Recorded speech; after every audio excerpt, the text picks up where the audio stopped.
আসসালামাইকুম বন্ধুরা, চলে আসলাম মায়ের রান্নাঘরে। আশা করি আপনারা ভালো আছেন। আলহামদুলিল্লাহ আমিও ভালো আছি। আজকে রান্না করবো হলো ডাটা দিয়ে আলু দিয়া রুই মাছ দা তরকারি পাক করব। দেখেন কিভাবে করি। দিছি লবণ, দিছি হলুদ, দিছি মরিচ দিছি। এখন মাখায় নিব, মাছটা ভেজে নিব।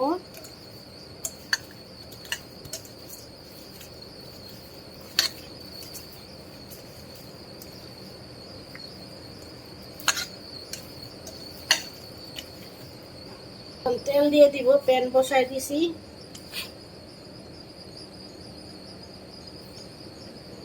এখন মাছ দিয়ে দিব।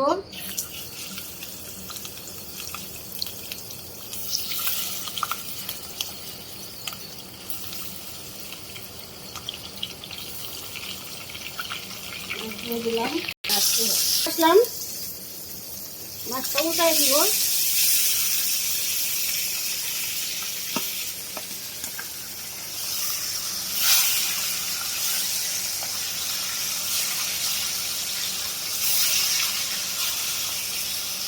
মাছ হয়ে গেছে, এখন উঠাই নিব।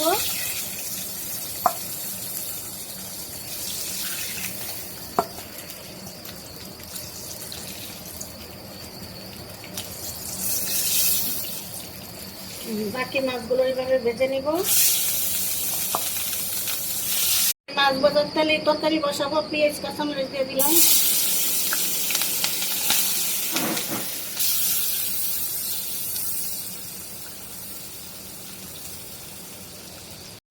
চামচ লবণ দিয়ে দিব।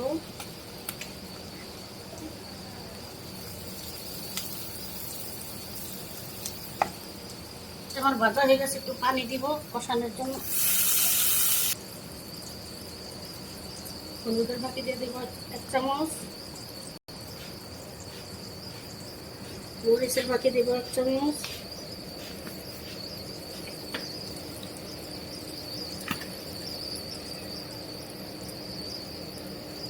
ধনিয়ার বাকি দিব 1/2 চামচ।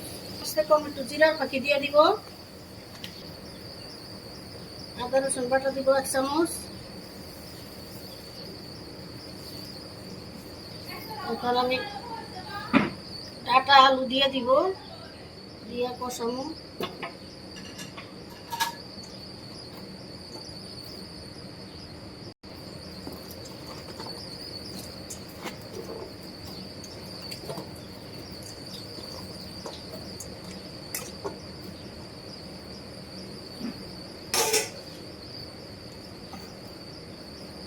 নাড়া দিয়ে দিব।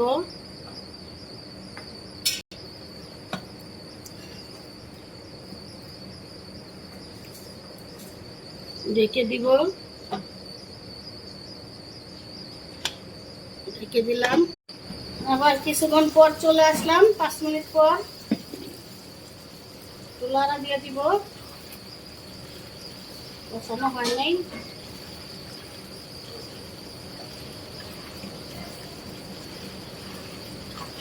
ভাজা ভাজা করে কষানো।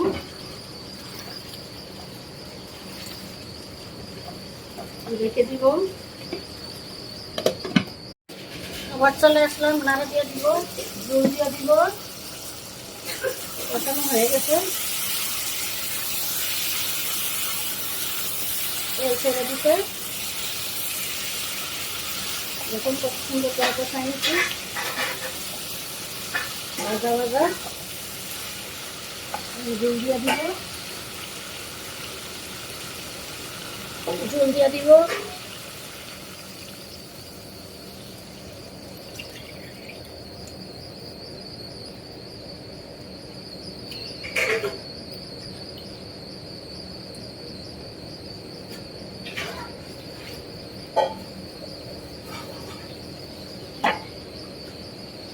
আর একটু দিব।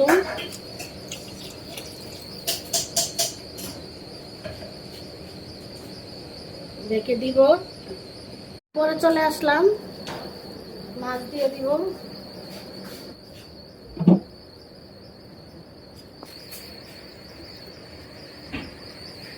মাছ দিয়ে দিলাম।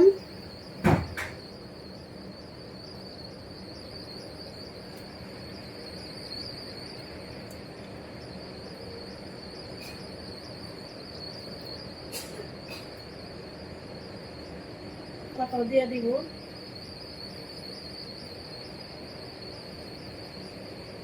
বিলাতি ধনিয়া পাতা দিয়ে দিলাম।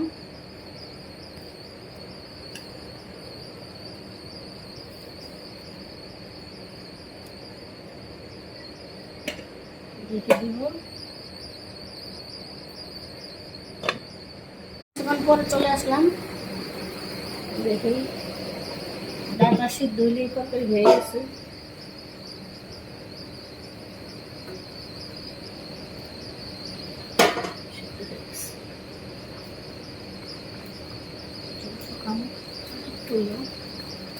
এখন আর ডেকে দিব না, তরকারি হয়ে গেছে। এখন চুলা নিভাই দিব। দেখুন বন্ধুরা, আমাদের ডাটা দিয়ে রুই মাছের তরকারি রান্না শেষ। এভাবে রান্না করে খেয়ে দেখবেন, অনেক ভালো লাগে। আমাদের ভিডিওটি যদি আপনাদের ভালো লেগে থাকে অবশ্যই লাইক, শেয়ার, সাবস্ক্রাইব করবেন। আবারও কোনো নতুন ভিডিও নিয়ে আপনাদের সামনে হাজির হব। ততক্ষণ ভালো থাকুন, সুস্থ থাকুন। আল্লাহ হাফেজ।